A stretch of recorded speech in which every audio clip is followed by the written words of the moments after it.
दोस्तों, आप सबको फिर से एक बार इस चैनल में आने का स्वागत है। और हम अब नीलकंठ का दूसरा पार्ट हम इस कहानी को पढ़ेंगे। राधा ने सहायता देने की आवश्यकता नहीं समझी, परंतु अपनी मंद केका से किसी असामान्य घटना की सूचना सब और प्रसारित कर दी। माली पहुंचा, फिर हम सब पहुंचे। नीलकंठ जब सांप के 2 खंड कर चुका, तब उस शिशु खरगोश के पास गया और रात भर उसे पंखों के नीचे रखे उष्णता देता रहा। कार्तिकेय ने अपने युद्ध वाहन के लिए मयूर को क्यों चुना होगा, यह उस पक्षी का रूप और स्वभाव देखकर समझ में आ जाता है। मयूर काला प्रिय वीर पक्षी है, हिंसक मात्र नहीं है। इसी से उसे बात, चीर आदि की श्रेणी में नहीं रखा जा सकता, जिनका जीवन ही क्रूर कर्म है।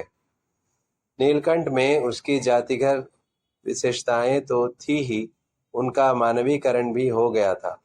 मेघों की सांवली छाया में अपने इंद्रधनुष के गुच्छे जैसे पंखों को मंडलाकर बनाकर जब वह नाचता था, तब उस नृत्य में एक सहजात लय ताल रहता था। आगे पीछे दाहिने बाएं क्रम से घूमकर वह किसी अलक्ष्य सम पर ठहर ठहर जाता था। राधा नीलकंठ के समान नहीं नाच सकती थी, परंतु उसकी गति में भी एक छंद रहता था।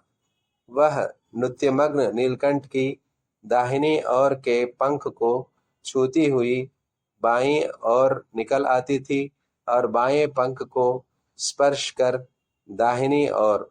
इस प्रकार उसकी परिक्रमा में भी एक पूरक ताल परिचय मिलता था।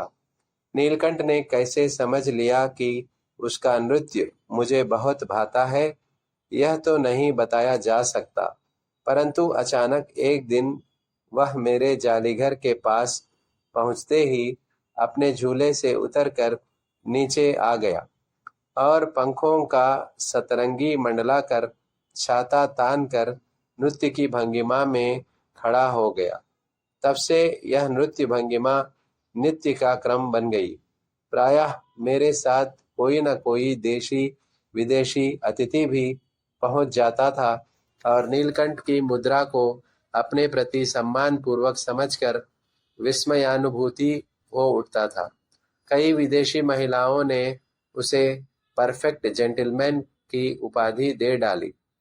जिस नुकीली पैनी चोंच से वह भयंकर विषधर को खंड खंड कर सकता था, उसी से मेरी हथेली पर रखे हुए भुने चने ऐसी कोमलता से हौले हौले उठाकर खाता था कि हंसी भी आती थी और विस्मय भी होता था।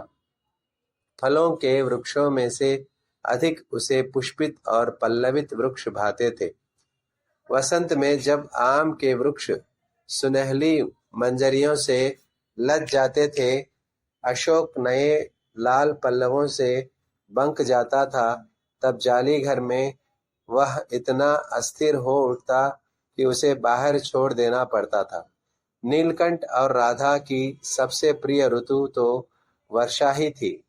मेघों के उमड़ आने से पहले ही वे हवा में उसकी सजल आहट पा लेते थे और तब उनकी मंद केका की गूंज अनुगूंज तीव्र से तीव्रतर होती हुई मानो बूंदों के उतरने के लिए सोपान पंक्ति बनने लगती थी। मेघ की गर्जन के ताल पर ही उसके तन्मय नृत्य का आरंभ होता था और फिर मेघ जितना अधिक गरजता, बिजली जितनी अधिक चमकती, बूंदों की रिमझिमाहट जितनी तीव्र होती जाती, नीलकंठ के नृत्य का वेग उतना ही अधिक बढ़ता जाता था और उसकी केका का स्वर उतना ही मंद्र से मंद्रतर होता जाता। वर्ष के थम जाने पर वह दाहिने पंजे पर दाहिना पंख और बाएं पर बायां पंख फैलाकर सुखाता। कभी कभी वे दोनों एक दूसरे के पंखों से टपकने वाली बूंदों को चोंच से पी पी कर पंखों का गौलापन दूर करते रहते। इस आनंदोत्सव की रागिनी में बेमेल स्वर कैसे बज उठा, यह भी एक करुणा कथा है। एक दिन मुझे किसी कार्य से नखासकोने से निकलना पड़ा और बड़े मियाँ ने पहले के समान कार को रोक लिया। इस बार किसी पिंजड़े की ओर नहीं देखेंगे, यह संकल्प करके मैंने बड़े मियाँ की विरल दाढ़ी और सफेद डोरे से कान में बांधी ऐनक को ही अपने ध्यान का केंद्र बनाया। पर बड़े मियाँ के पैरों के पास जो मोरनी पड़ी थी उसे अनदेखा करना कठिन था। मोरनी राधा के समान ही थी। उसके मूंज से बंधे दोनों पंजों की उंगलियां टूटकर इस प्रकार एकत्रित हो गई थी कि वह खड़ी ही नहीं हो सकती थी। बड़े मियाँ की भाषण मेल फिर दौड़ते लगी। देखिए गुरुजी, कमबख्त चिड़ीमार ने बेचारी का क्या हाल किया है। ऐसे कभी चिड़िया पकड़ी जाती है। आप न आई तो होती तो मैं उसी के सिर पर इसे पटक देता। पर आपसे भी यह अधमरी मोरनी ले जाने को कैसे कहूँ। सारांश यह कि 7 रुपये देकर मैं उसे अगली सीट पर रखवा कर घर ले आई और एक बार फिर मेरे पढ़ने लिखने का कमरा अस्पताल बना। पंजों की मरहम पट्टी और देखभाल करने पर वह महीने भर में अच्छी हो गई। उंगलियां वैसे ही टेढ़ी मेढ़ी रहीं, परंतु वह टूंठ जैसे पंजों पर टगमगाती हुई चलने लगी। तब उसे जलीघर में पहुंचाया गया और नाम रखा गया कुब्जा। नाम के अनुरूप वह स्वभाव से भी कुब्जा हो प्रमाणित हुई। अब तक नीलकंठ और राधा साथ रहते थे, अब कुब्जा उन्हें साथ देखती ही मारने दौड़ती थी। चोंच से मार मार कर उसने राधा की कलगी नोच डाली, पंख नोच डाले। कठिनाई यह थी कि नीलकंठ उससे दूर भागता था और वह उसके साथ रहना चाहती थी। न किसी जीव जंतु से उसकी मित्रता थी, न वह किसी को नीलकंठ के समीप आने देना चाहती थी। उसी बीच राधा ने 2 अंडे दिए जिनको वह पंखों में छिपाए बैठी रहती थी। पता चलते ही कुब्जा ने चोंच मार मार कर राधा को ढकेल दिया और फिर अंडे फोड़कर दूंठ जैसे पैरों से सब और छितरा कर दिया। इस कोलाहल से और उससे भी अधिक राधा की दूरी से बेचारे नीलकंठ की प्रसन्नता का अंत हो गया। कई बार वह जाली के घर से निकल भागा। एक बार कई दिन भूखा प्यासा आम की शाखाओं में छिपा बैठा रहा, जहां से बहुत पुचकार कर मैंने उतारा। एक बार मेरी खिड़की के शेड पर छिपा रहा। मेरे दाना देने जाने पर वह सदा की भांति पंखों को मंडलाकर बनाकर खड़ा हो जाता था, पर उसकी चाल में थकावट और आंखों में एक शून्यता रहती थी। अपनी अनुभवहीनता के कारण ही मैं आशा करती रही कि थोड़े दिन बाद सब में मेल हो जाएगा। अंत में 3-4 मास के उपरांत एक दिन सवेरे जाकर देखा कि नीलकंठ पूंछ पंख फैलाए धरती पर उसी प्रकार बैठा हुआ है जैसे खरगोश के बच्चों को पंखों में छिपा कर बैठता था। मेरे पुकारने पर भी उसके न उठने पर संदेह हुआ।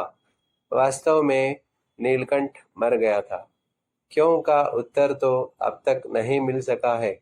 न उसे कोई बीमारी हुई, न उसके रंग बिरंगे फूलों के स्तबक जैसे शरीर पर किसी चोट का चिन्ह मिला। मैं अपने शाल में लपेटकर उसे संगम ले गई।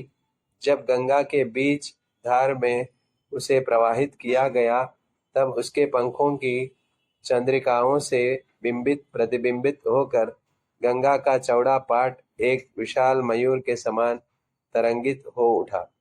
नीलकंठ के ना रहने पर राधा तो निश्चेष्ट सी कई दिन कोने में बैठी रही।